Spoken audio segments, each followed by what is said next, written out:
오늘 본문 말씀은 부자가 하늘나라에 들어가는 것보다 낙타가 바늘기로 지나가는 것이 쉽다라는 말과 연결되어져 있는 연결되어져 잘 알려진 이야기입니다. 이 기사는 공간복음에 다 기록이 되어져 있는데요.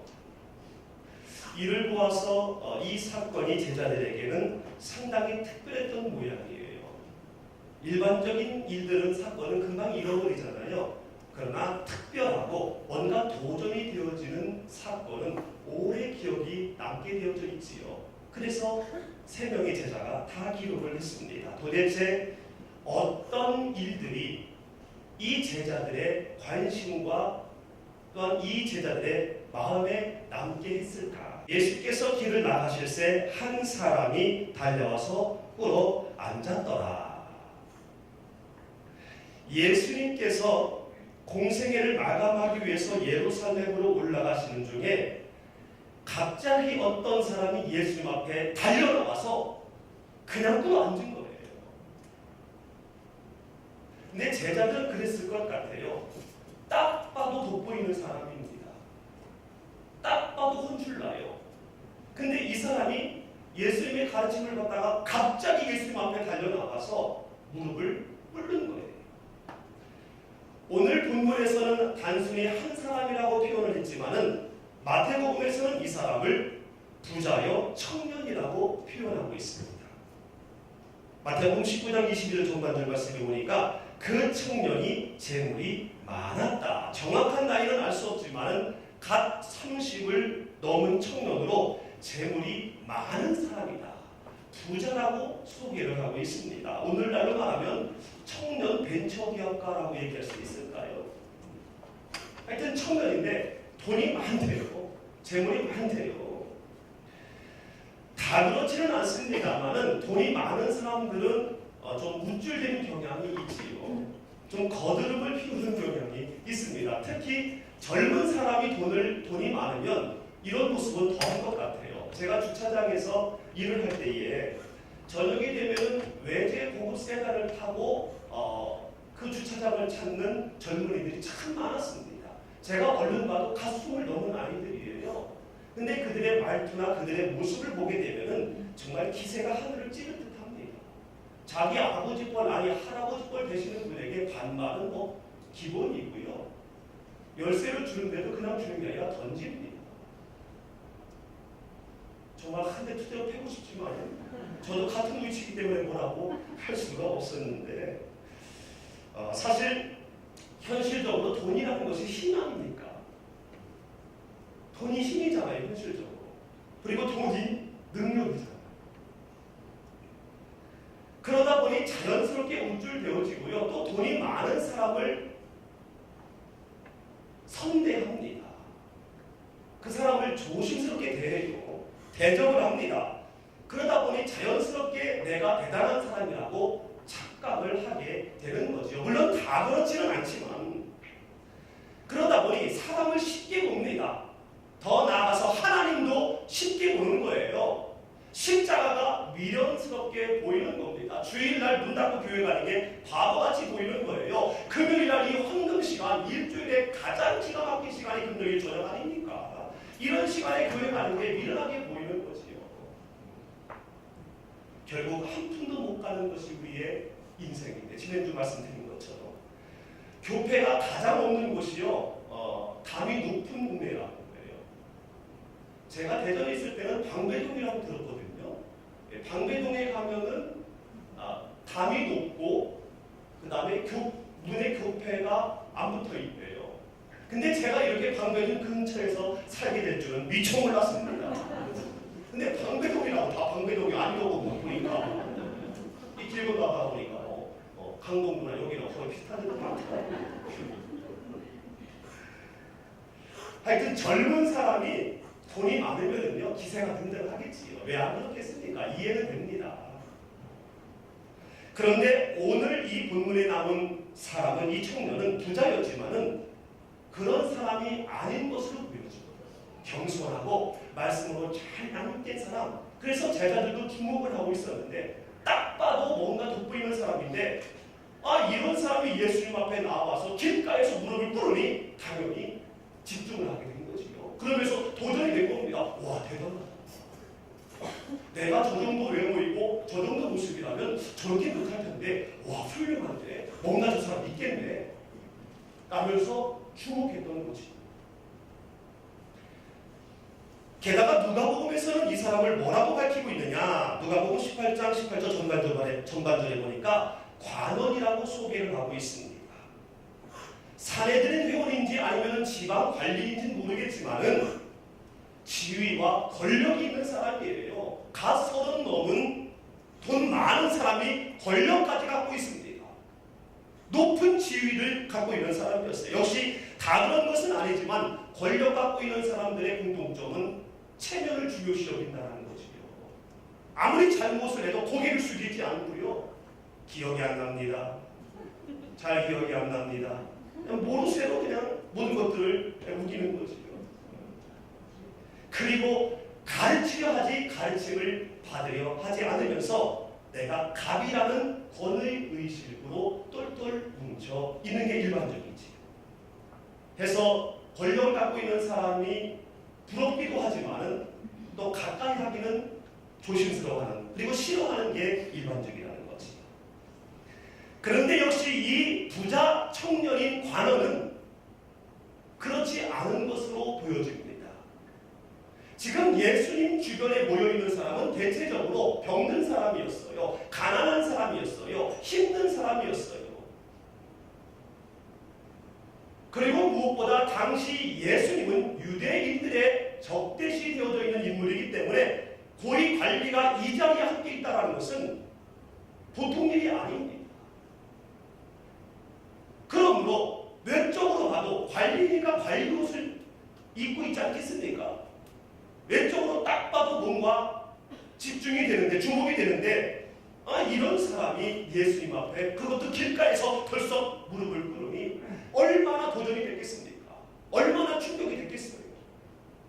사랑하는 성도 여러분, 우리의 외적인 모습으로도 믿지 않은 사람에게 도전이 되게 해야 할 줄로 믿습니다. 이 모든 것을 정리한다면 예수님께 달려와 길가에 꿇어앉은 이 사람은 젊으면서도 부자인 관원이었습니다. 누가 봐도 길가에서 예수님 앞에 무릎을 꿇을 거라고 생각지 않은 모습의 사람이 무릎을 꿇게 됨으로 많은 도전을 받게 하는 그런 사람이었다는 거예요. 사랑하는 성도 여러분, 이 청년처럼 여러분들도 열심히 노력하셔서 일하셔서 부자 되시기를 주님의 이름으로 축복합니다. 부자 되기를 원하시는 분 아멘. 모든 빚 다 갚기를 원하시는 분 아멘. 열심히 공부하셔서 청년들이요, 그리고 청장님들이요, 열심히 공부하셔서 전문가 되시고 그 분야에서 고위 관리, 높은 지위에 올라가시기를 예수님의 이름으로 축복합니다. 어디를 가도 돋보이는 자가 되기를 주님의 이름으로 축복합니다. 돋보이는 상태에서 오늘 이 청년처럼 겸손한 모습으로 많은 사람에게 본을 보일 때에 여러분이 예수님을 믿으세요 말하지 아니하여도 여러분의 그 외적인 갖춘 모습으로 인하여 오늘 제자들이 도전받고 충격받은 것처럼 주변에 많은 사람에게 아름다운 도전, 아름다운 충격을 주게 될 줄로 믿습니다. 아이고 목사님, 지금 내가 나이가 몇 살인데 지금 미래를 설계하고 높은 지위를 꿈꿉니까? 아닙니다. 우리 앞에 계신 어르신들 아닙니다. 이은피 장로님 아닙니다. 갑자기 이은피 장로님 기대도 세월에 청년이 있는다면 세월에 노년이 있어요. 믿음의 노년이 있는가면 또한 믿음의 청년이 있다는 거예요. 세월로는 젊은데 늙은 사람이 있어요. 세월로는 연세가 있는데 믿음으로는 청년인 분이 있다니까요. 나이는 젊은데 믿음이 늙은이가 있다니까요. 꿈을 꿀 수 없는 믿음의 늙은이가 있어요. 그러나 연세는 많지만 얼마든지 꿈을 꾸고 얼마든지 미래를 설계할 수 있는 믿음의 청년이 있다는 거예요. 여기 앉아 계신 이 앞에 있는 어르신들 다 할렐루야. 믿음의 청년이니까 주중 예배를 빠지지 않는 거예요. 믿음의 청년이니까 이 금요 기도에 여러분 다 나오신 겁니다. 따라합니다. 나는 믿음의 청년이다. 나는 믿음의 청년이다. 믿음의 청년이신 여러분이요, 지금부터 여러분의 앞날의 진로를 설계하시고 꿈을 꾸시기를 주님의 이름으로 축복합니다. 모든 사람 보기에 돋보이는 자가 되기를 주님의 이름으로 축복합니다. 미디안에 있었던 80세 노인 모세를 들어 하나님은 이스라엘 백성을 구출했습니다. 아낙 자손의 산지를 보면서 이 산지를 나에게 주십시오라고 외쳤던 갈렙에게 하나님은 아낙 산지를 허락하셨습니다.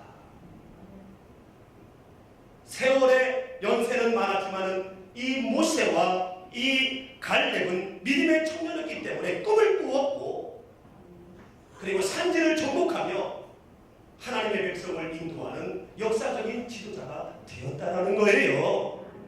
그러므로 연세가 있으시다 하더라도 믿음의 청년으로서 얼마든지 외적인 갖춘 모습으로 말미암아 많은 사람이 오늘 청년처럼 도전을 두고 예수님을 증거하는 일을 하게 될 줄로 믿습니다. 우리가 외적으로 노력해서 잘 되는, 또한 돋보이는 것을 돋보이기 위해서 애쓰는 것은 하나님의 영광을 위해서, 복음을 위해서 당연히 가져야 될 아름다운 욕심인 줄로 믿습니다. 여러분의 그 돋보이는 갖춰진 모습으로 말미암아 주변에 많은 사람들이 도전받게 되기를 주님의 이름으로 축원합니다. 두 번째로, 이 제자들은 이 부자 청년의 어떤 모습에 주목을 했을까요? 17절 하반절 말씀 같이 한번 읽어보겠습니다. 시작.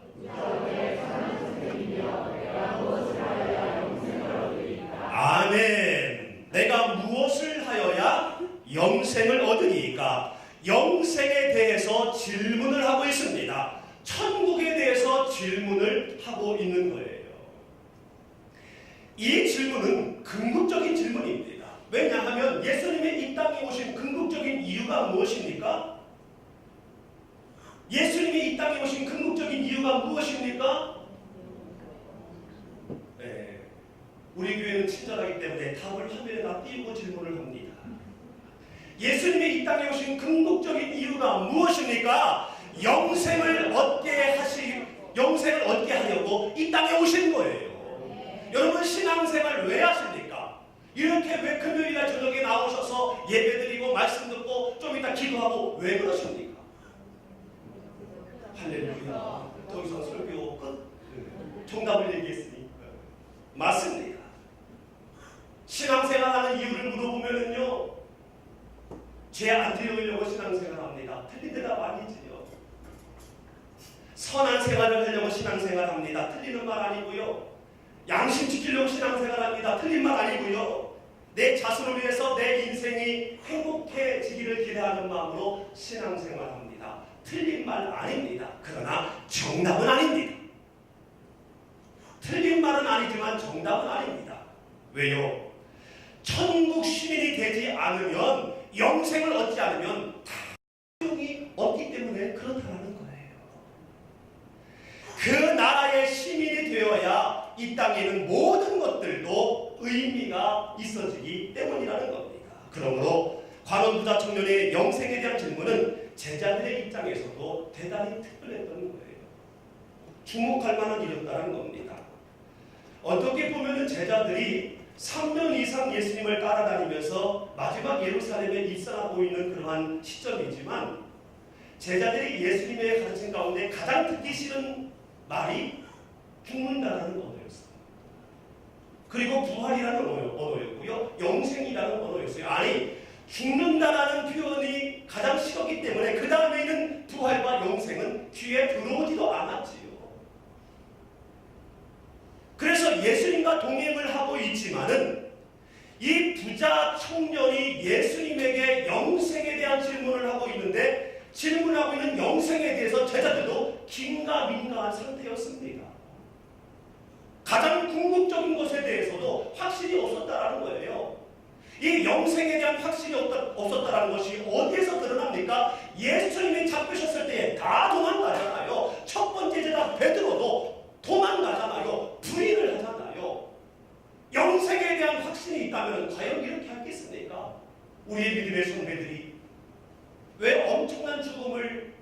각오하면서 복음을 전했습니까? 영생에 대한 소망, 영생에 대한 확신이 있었기 때문에 그 순교를 당하신 건 아니겠습니까? 이 청년은요, 영생에 대한 질문을 하고 있었어요. 영생에 대해서 관심을 갖고 있었어요. 사실 관음 청년이 이러한 질문을 하는 데에는요, 예수님이 계속 영생에 대해서, 천국에 대해서 가르치셨어요. 왜냐하면 이것을 놓치면 지옥에서 영원히 살 수밖에 없기 때문에 그렇지요. 그래서 오늘 본문 바로 앞단락에 마가복음 10장 13절로 16절에 어린아이를 통해서 하나님의 나라에 들어갈 자에 대해서 교훈을 하고 있습니다. 같이 한번 읽어보겠습니다. 시작!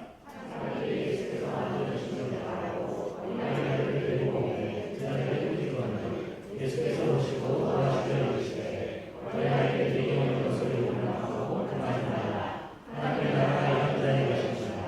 내가 진실로 너에게 이르노니 누구든지 하나님의 나라를 어린아이와 같이 만들지 않는 자는 결코 그곳에 들어가지 못하게 하시고 그 어린아이들을 꼭 그들에게 약속하시고 축복하십니다. 아멘. 유대인들에게는 창세기 48장 18절에서 유래된 안수 기도의 풍습이 있었습니다. 그래서 예배를 마친 다음에 회당 밖에서 쭉 줄을 서가지고요, 납비가 안수해 주기를 기다리고 있었어요. 건강한 사람도 기다리고, 병든 자도 기다리고, 행복한 사람도 기다리고, 마음이 우울한 사람도 기다리고, 납비가 안수해 주기를 바라면서 쭉 줄을 서서 기다리고 있었어요. 예수님의 행적은 납비 이상이었습니다. 그렇기 때문에 예배가 있는 회당뿐만 아니라 빈들에서든 강가에서든 예수님이 계신 어느 곳이든지 수많은 사람이 모여서 안수해 주기를 원했습니다. 특별히 오늘 말씀에는 만져주기를 원한다는 것은 병든 자가 많이 있었다는 것을 추측하게 해요. 왜냐하면 예수님이 만드시기만 하면, 아니 예수님의 옷자락만 만졌는데도 혈루증이 나왔잖아요. 그러므로 얼마나 많은 소망과 기대를 갖고 예수님에게 몰려들었겠습니까?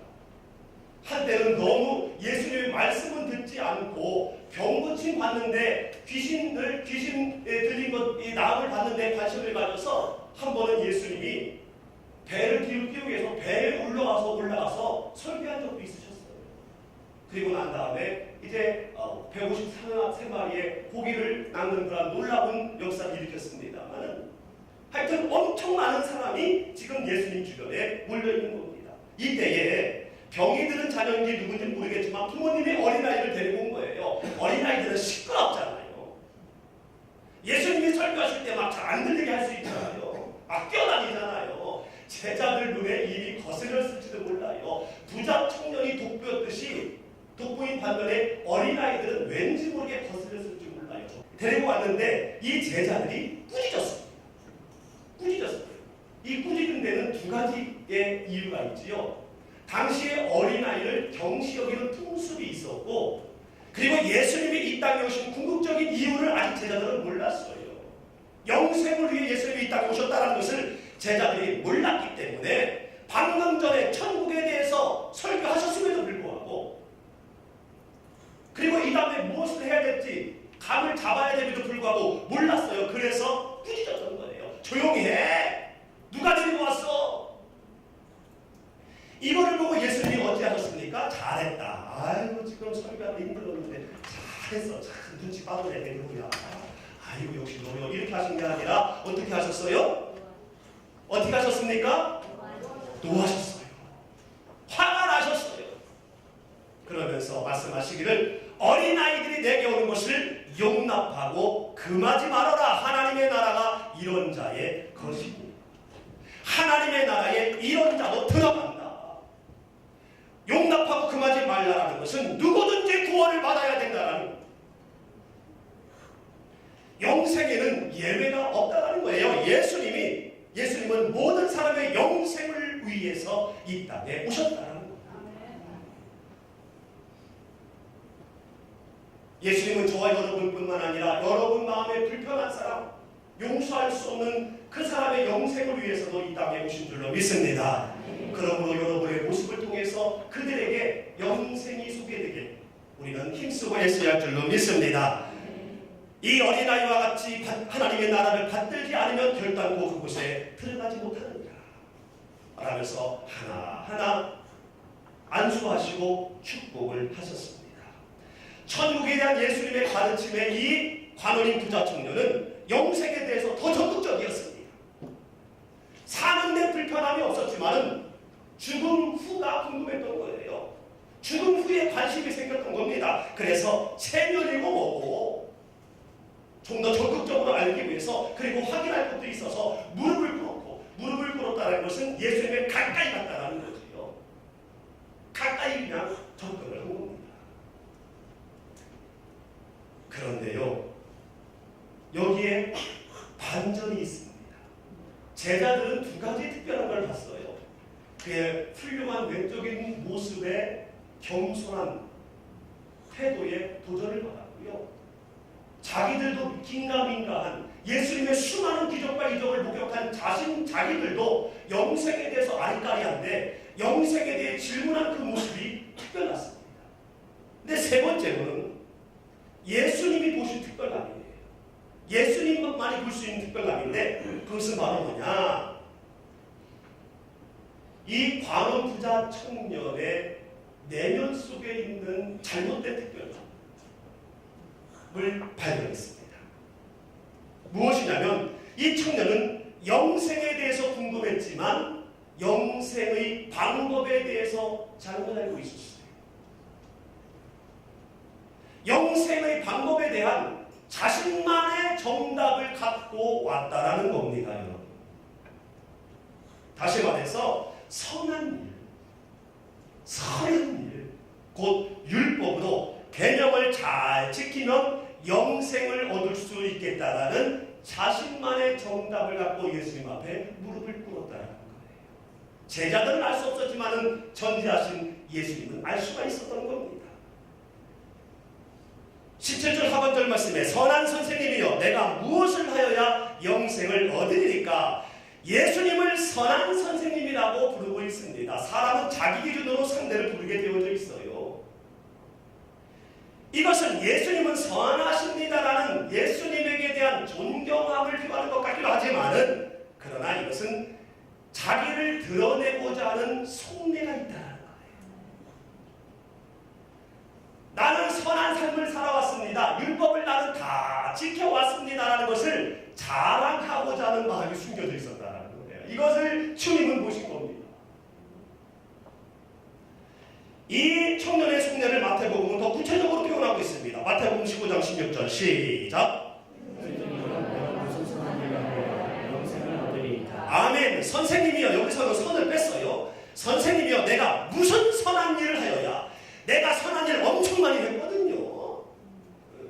그래서 주변 사람들이 나를 엄청 칭찬하고요. 우리 부모님도 나 엄청 자랑스러워 하시거든요. 내가 볼 때는 더 이상 할 일이 없는데 내가 뭘 더 해야 영생을 얻을 수 있습니까? 우쭐대듯이 질문하고 있는 것으로 주님을 보이신 거예요. 선한 일 곧 율법으로 영생을 얻을 수 있다는 자신만의 정답을 갖고 온 겁니다. 영생을 자신의 능력과 힘과 노력으로 얻을 수 있겠다는 생각을 갖고 온 거예요. 그래서 주님은 이 청년의 질문에 반박하듯이 18절에 말씀합니다. 시작. 예수께서 이르시되 내가 어찌하여 선하다는 하나님 방법을 선하다고 하느냐. 아멘. 네가 어찌하여 나를 선하다 일컫느냐. 하나님 외에는 선한 이가 없느니라. 선은 하나님으로부터만이 가능하다는 것을 말씀합니다. 이는 선을 부정하는 것이 아닙니다. 하나님께서 주신 613가지의 율법과 탈무드를 무시하는 게 아니에요. 부정하는 것이 아닙니다. 오늘날 우리에게 준 계명이 있지요. 계명을 부정하는 것이 아니라 청년이 갖고 있는 잘못된 선의 개념을 수정하시고자 반문하고 있는 겁니다. 선에 대한 하나님의 개념은 무엇이냐면요, 구원 얻는 거예요. 영생 얻는 거예요. 구원 얻게 하는 게 하나님의 선인 줄로 믿습니다. 영생하게 하는 것이 하나님의 선인 줄로 믿습니다. 비가시적인 것이지만 하나님의 선은 이거예요. 그래서 하나님이 선을 이루시고자 독생자를 이 땅에 보내셨고요. 그 독생자를 구원의 유일한 조건으로 제시하신 겁니다. 그 이름 외에 다른 이름을 준 적이 없어요. 그래서 예수님은 자신을 말씀하실 때에 나는 선한 목자라고 말씀하신 거예요. 할렐루야. 예수님을 믿으면 구원 얻고 영생하게 될 줄로 믿습니다. 하나님의 선, 하나님의 의에 이르게 될 줄로 믿습니다. 그러나 선에 대한 인간의 개념은 바로 뭡니까? 가시적인 것으로 이 땅에 살고 있지만 유입되고 축복의 조건에 해당되는 착한 행실, 그리스도인으로서의 도리, 이것이 선이에요. 장로님으로서 해야 될 도리, 이게 사람의 입장에서 보는 선입니다. 목사로서 해야 될 도리, 이게 사람으로서 이 인간적인 개념에서의 선이에요. 그리스도인으로서 해야 될 도리, 이게 사람의 입장에서 보는 선이에요. 믿지 않는 사람은 이걸 보고 선이라고 합니다. 우리는 궁극적인 선, 그가 구원을 얻고 영생을 얻게 하려고 하는 건데 그들은 우리의 모습을 보고 선이라고 그래요. 우리가 행하고자 하는 선은 그게 정도가 아닌데, 그게 결과가 아닌데. 하여튼 청년이 말한 이 선은 축복의 조건이지, 따라합니다. 구원의 조건이 아니다. 축복의 조건은 되지만 구원의 조건은 아닙니다. 그래서 내가 말하는 선의 개념으로는 영생할 수 없다라는 것을 말씀하려고 나를 왜 선하다고 하니 하나님 외에는 선한 이가 없다라고 반문을 하신 겁니다. 그러면서 잘못된 지식을 바로 지적하기보다는 그래도 하나 지켰을 법한 이 사람의 개념으로서의 선, 율법에 대하여 나열을 하십니다. 19절 시작. 내가 계명하니 살인하지 말라, 살인하지 말라, 도둑질하지 말라, 거짓 증언하지 말라, 속여 빼앗지 말라, 내 부모를 공경하라 하였느니라. 아멘. 네가 계명을 잘 알고 있지? 이런 거 있다 라고 예수님이 말씀을 하시니까 득달같이 기다렸듯이 대답을 합니다. 20절 시작. 그 청년이 여자보다 선생님이 어렸을 때부터 다 지켰나이다. 예, 선생님, 제가 태어나자마자 이 말씀을 들어가지고요, 절대로 살인하지 않았고요, 간음하지 않았고요, 도둑질하지 않았고요, 거짓 증언하지 않았고요, 속여 빼앗지 않았고요, 열심히 부모님 공경했습니다. 내 부모를 공경하라, 그냥 이 땅에서 잘되고 장수하다 할 거라고 말씀하셨기 때문에 열심히 부모님께 순종하고 공경했습니다. 이 정도 지위와 이 정도 위치에 있으면 얼마든지, 또 젊으니까 얼마든지 유혹받을 수 있잖아요. 그럼에도 불구하고 이런 계명을 다 지켰다라고 자신있게 대답하는 이 젊은 청년, 어떻게 보면 참 대단하지 않습니까, 여러분? 별로예요? 간음하지 말라. 분명히 하나님께서 오늘날 우리에게 주신 계명은요, 마음으로 음욕을 품어도 가능한 거라고. 그럼 다른 건 다 뒤로 해도 내 부모를 공경하라, 여기에서는 다 걸려요. 내 부모를 공경하라, 여기에서 안 걸리는 사람 없다라는 거지요. 내가 계명을 어렸을 때부터 다 지켰습니다라고 대답할 수 있는 사람 여러분은 있겠습니다만 저는 대답을 못할 것 같습니다. 쭈삣쭈삣할 것 같아요. 이런 질문을 했으면. 이에 훌륭한 모습을 드러낸과 동시에 예수님의 자상한 모습을 볼 수가 있습니다. 이 청년은요, 어렸을 때부터 계명을 배웠고 계명을 지키도록 훈련을 받았습니다. 그래서 철저히 순종하며 살아왔어요. 그도 그럴 것이 출애굽기 20장에서 시작한 이 율법을 준수하면 하나님의 보호와 하나님의 축복이 임했습니다. 율법을 지키면, 하나님의 말씀대로 살면 축복받는다고 교육받았고, 하나님의 말씀대로 살면은 축복받은 것을 경험을 했습니다. 교육받았고 경험했기 때문에 이 계명을, 하나님의 말씀을 지키며 사는 것이 전부이다, 이대로 살아야 된다라고 교육할 뿐만 아니라 애썼어요. 그래서 원전이 토라뿐만 아니라 탈무드까지, 탈무드는 토라를 해설한 또한 정승까지 집대성한 책이 바로 탈무드입니다. 그래서 이 토라와 탈무드를 어렸을 때부터 달달달달 외운 거예요. 그러면서 많은 축복을 받아 누렸습니다. 이 젊은 나이에 가서는 넘은 나이에 부자이고 관원에 올랐다는 것 자체가 얼마나 모범대 생활을 참 모범대 생활을 했다는 것을 우리가 가늠하게 하지요. 잘 살았기 때문에, 모범적으로 살았기 때문에 그렇게 사회적으로 성공했을 거예요. 그러므로 이 율법을 잘 지키면, 내가 열심히 노력을 하면은 영생도 가능하겠다라고 생각이 되어진 거죠. 그래서 청년은 선으로 영생을 얻을 수 있을 거라고 생각을 한 겁니다. 하지만 이건 굉장히 위험한 거죠. 터무니없는 거였죠. 그래서 주님은 율법으로는 영생을 절대 얻을 수 없음을 밝히 말씀하고 있는 겁니다. 네가 모든 것들을 다 지켰다고 자신있게 대답을 하지만은 너에게 한 가지 부족한 것이 있다.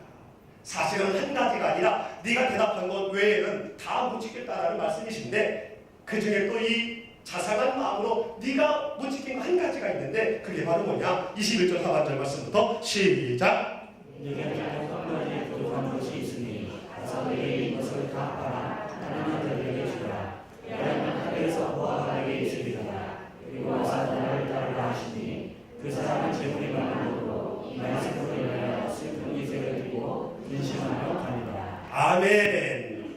청년은 율법을 많이 지키면서 바르게 살아왔다고 대답을 했지만은 지키지 못한 것이 더 많다는 것을 전제하신 주님은 아셨어요. 그걸 다 말씀하실 수 있지만은, 그러나 이 청년이 가장 포기할 수 없는 영생 버금가게 중요시 여기는 한 가지를 얘기한 거예요. 돈입니다. 돈. 왜요? 부자거든요. 만약에 이 청년이 가난한 사람이라면 이런 말씀 안 하셨을 거예요. 포기할 수 없는 입장이기 때문에 네 거 다 팔아서 가난한 자들에게 주고 그 다음에 나를 따라라, 이렇게 대답을 하십니다. 근데 여러분, 자기의 있는 것을 포기하는 것은 주님의 제자의 삶의 기본입니다. 제자들도요, 배와 집과 가족을 다 버릴 때에 예수님을 따를 수 있었어요. 바울도 후에 예수님을 인격적으로 만난 이후에 그의 인생을 다 버렸어요. 인생을 버렸기 때문에 세계적인 선교사가 될 수 있었던 겁니다. 가족까지 버렸기 때문에 주님의 제자가 되었던 거지요. 내 인생 가운데 필요한 것을 움켜쥐면서 내가 영생을 꿈꾼다? 이거는 뭔가 앞뒤가 맞지 않는 거죠.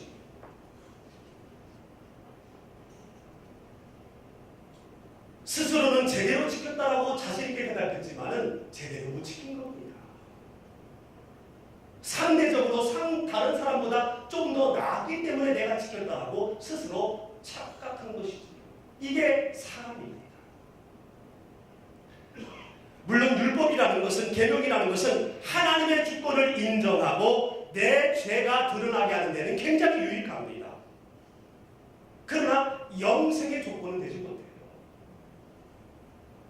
그래서 제가 전에도 말씀드렸습니다만, 율법은, 하나님의 말씀은 엑스레이라고 그랬습니다. 기억나십니까? 기억이 안 나십니까? 감사합니다. 기억 안 나시면 목사님 땡큐.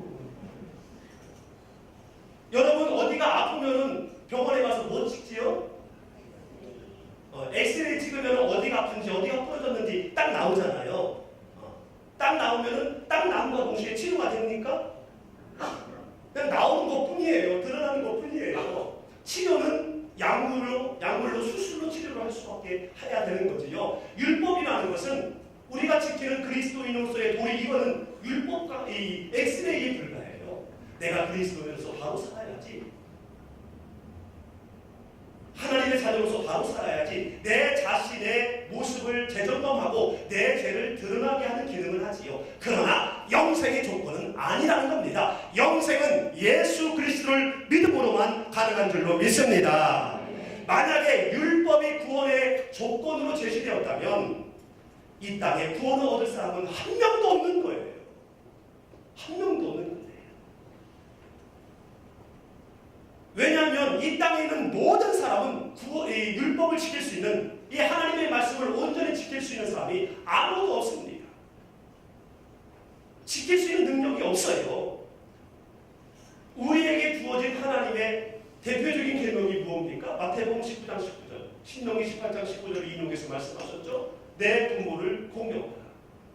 그리고 서로 사랑하라. 서로 그리스도인으로서 해야 될 율법이 있잖아요. 계명이 있잖아요. 말씀이 있잖아요. 이거 어떻게 다 지킵니까? 그치요? 지킬 수 있으신가? 이것이 만약에 우리의 구원의 조건이라면요, 우리는 한 사람도 구원 못 얻어요. 영생에 이룰 수가 없습니다. 그래서 율법을, 계명을, 이 말씀을 구원의 조건으로, 물론 예수님이 말씀이시지만은 그리스도인으로서 그리스도 계명으로서의 그 말씀은 구원의 조건이 되지 않는 것은 우리에게 참 감사한 일이라는 겁니다. 그리고 두 번째로는 이 청년과 같이 영생과 맞바꿀 만한 나만의 재물이 있어요. 여러분만의 재물이 있습니다. 여러분만의 포기할 수 없는 것이 있어요. 이 청년처럼 슬퍼하며 근심으로 돌아서게 할 만한 여러분만의 그 무엇인가 있다라는 거예요. 그것이 자녀일 수도 있고요, 재물일 수 있고요, 명예일 수 있고요, 자존심일 수 있고요. 그 무엇인가 있다라는 겁니다. 그러므로 계명을 그리스도인으로서의 그 도리가 구원의 조건이라면 우리는 구원을 얻을 수가 없는 거지. 어렸을 때부터 부모님께는 자랑거리며 모든 사람에게는 모범생으로 보일 만한 율법, 곧 하나님의 말씀을 다 지켜왔지만은 재물 앞에서 한순간에 무너졌습니다. 많았기 때문에 물질이 곧 자기였고요, 물질이 없는 인생은 의미가 없이 보였어요. 그러다 보니 슬픈 마음이 생기고 근심되었어요. 돌아갔습니다. 주님을 버린 거예요. 영생을 포기한 겁니다. 이것은 비단 청년 이야기만이 아니라 내 얘기가 될 수도 있어요.